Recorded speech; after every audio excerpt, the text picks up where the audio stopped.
You won't say that. Welcome back.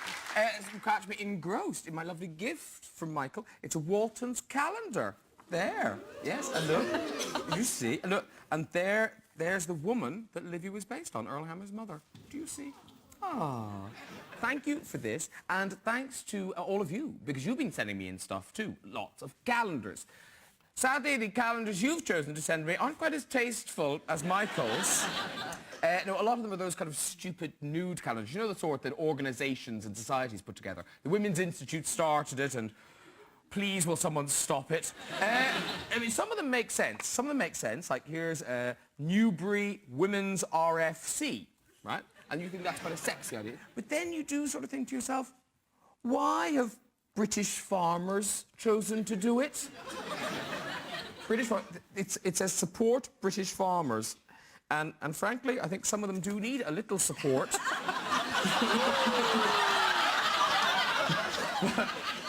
But it's September that intrigues me. Is Mr. September trying to tell us something? Come into the corn. How coy is he? Oh, he's cute. Well, he's quite cute, isn't he? In a sort of naked in corn way. I think it's very, very tasteful, actually. That is very tasteful, isn't it? A little corny, but... Yeah. Corny. Oh, yeah. Made me laugh. But finally, just time for one more. It's the University of Plymouth's Student Union, right? And all the societies in Plymouth University, they thought it was a very good idea to take the clothes off. My favourite one at all, the netball team. Right?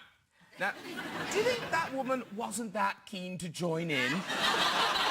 She was just sat there in a towel and they all came piling in and took a picture around her. And you look at the picture and you think, who could the gang leaders have been? Whose idea might it have been to pose for this picture? Do you think it was possibly those two women in the doorway? They seem a little more practiced than the others, don't they? So listen, there's loads of them out here. So if you have any nude calendars of your own, please send them to me. Remember, they've got to be local societies or small businesses to count.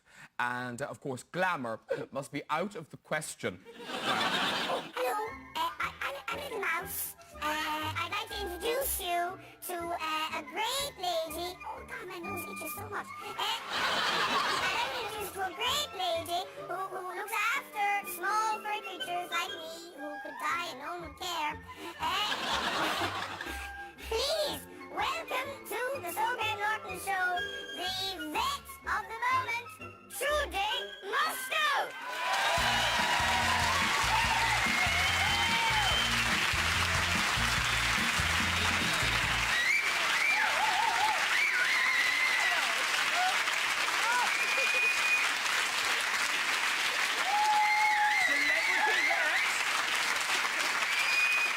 Celebrity vet in the house.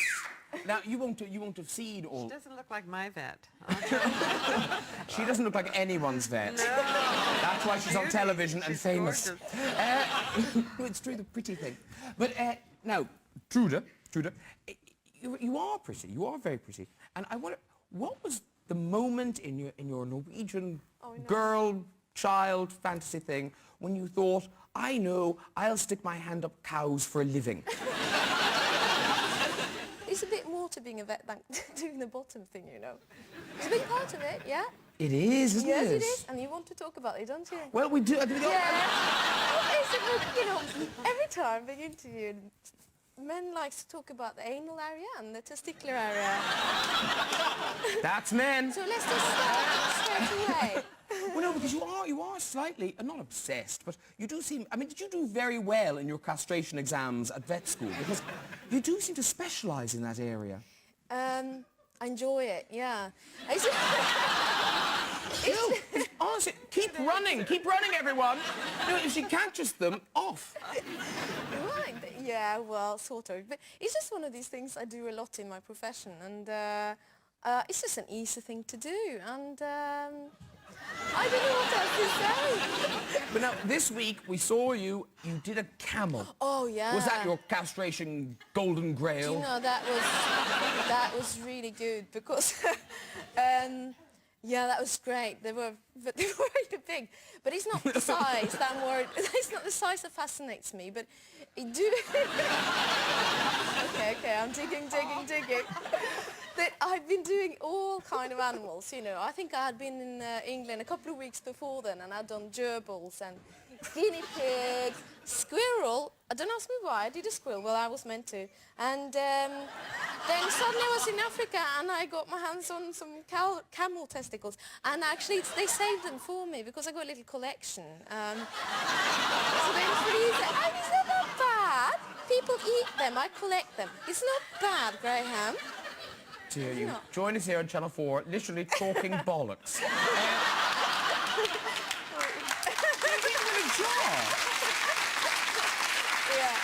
You keep them in a jar. Where would you keep them? On your... I'd keep them on my person. That's where I like them, and well, that's... Not if you have 17 pairs. No. No. There's a night out. Yeah. But now, we all remember we cried with you at the end of vet school. Oh, I saw. The end of vet school was very sad. Failed the exams, Michael. Yeah. Oh, no. On television. So does that make people nervous of you now? Well, if they bring a great kitten, yeah. Oh, yeah. Yeah. Oh, did you kill that kitten? Oh, yeah. No, it died a couple of days later. Oh. No, it did not. Oh, didn't it? You're not quite sure, are you?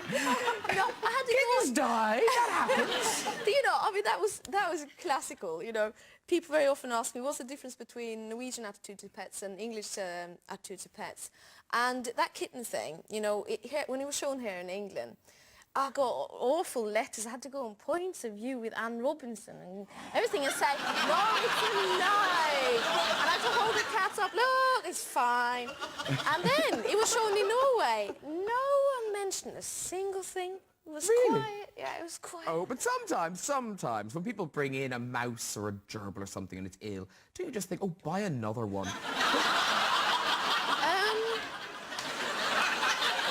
Yes, sometimes. You would, wouldn't you? You kind of think, oh, for God's sake. Well, I find it quite hard to understand. They're attached to the very small. But actually, when I understand more a mouse or a gerbil, I find very strange, though, is the reptiles. I mean, how can a chameleon be interesting? How can you be fond of a snake? I mean, they just go like that. And then they go like that. That's uncanny, isn't it? Yeah. She didn't train as an actress, Michael. Yeah. Look at the animal study. Now, listen, it's nearly time. God, I can't believe it. It's nearly time for our bed. And what better way to turn in than with a special good night from Walton? But before we do that, right, take a look at our audience, too. Did you ever wonder what it's like going to bed with them? Even Estella? Well, we're going to find out now as Michael and Trude join me to play And So to Bed. So come over here with me. Lovely.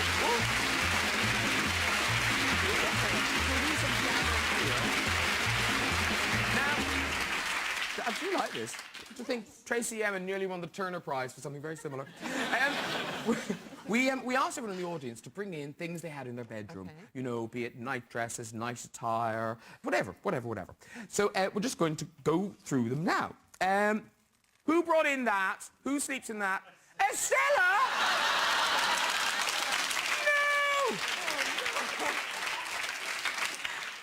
I hate to think the emergency purposes you put that to. It's not good. I don't. Now look, someone brought in a sort of Walton-esque affair here. Oh look, complete with the little... Look at that. Isn't that so cute? Whose is this? Oh, you there, sir. Hello. What's your name? Robin. Robin. Do you wear it often? Sometimes when it gets cold, yes. When it gets cold. Oh, Robin gets into his bright red jammies into bed. Do you sleep alone in that? Sometimes, yeah. You mean sometimes you don't? I dread to think what goes on. But this frightens me, but yet I will ask. Who brought this in? Man up there. What's your name, sir? Steve. Steve, Trude will be after you with this, won't she? Tightening it nightly till they dry up and fall off. Do you really wear this often? I have done, yeah. You have done, yeah. Yeah, great. Was it a success? Very painful. So not a success, really? No. Do you understand? I don't know what it is. No, I'm And no one's me what going it to is. tell you. Do you put it where I think you put it? yeah. Yes. Okay. And the idea is it restricts blood flow. But you know, I haven't got a clue what this one. Do you put all of it in? Let us see. So you shove everything through there. Yeah, kind Isn't that worrying? I mean, it will drop off. But the difficult must be getting it off again. Must be quite. that's hence why it was painful. That's the painful Do part. they come in Really? different sizes? Oh, you can do it.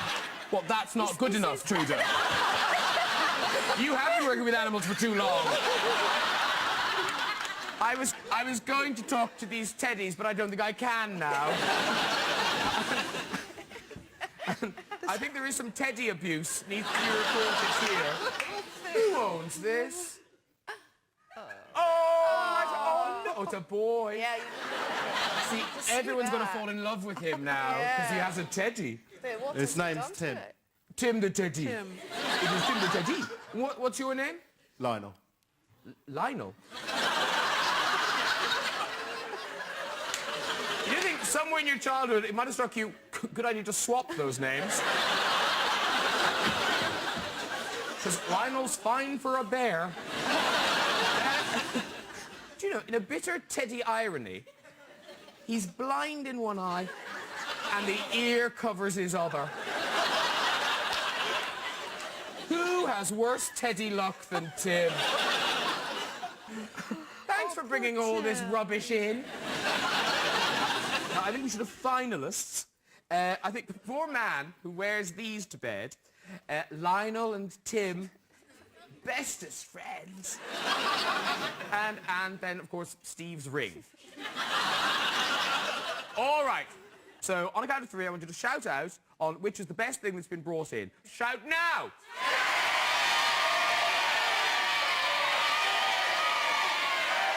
It's the ring, I'm afraid. I'm so sorry. I wanted Ted to win as well, but it's Steve and his ring. Come down, Steve.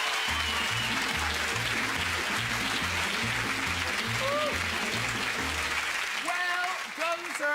You've won a bit of a prize for bringing in your ring. I'll give it back to you there, and you can pack that now because you've won a fantastic weekend for two in bed with your ring in Paris, courtesy of Travelocity.co.uk. Aren't you pleased? Fantastic. There you go. All right, well done. Have fun in Paris. Bye-bye. That's it. My thanks to my guests, Michael Learned and Trude Mostue. But as always, so much we haven't had time to talk about. You know, no time to talk about Gary Glitter enjoying his first week of freedom. You know, he only served 2 months of a 4-month sentence, but then he always did love half terms. Steady. It was quite bad. But look, that's it. Except for one final thing. Michael? Good night, Graham. Good night, everybody.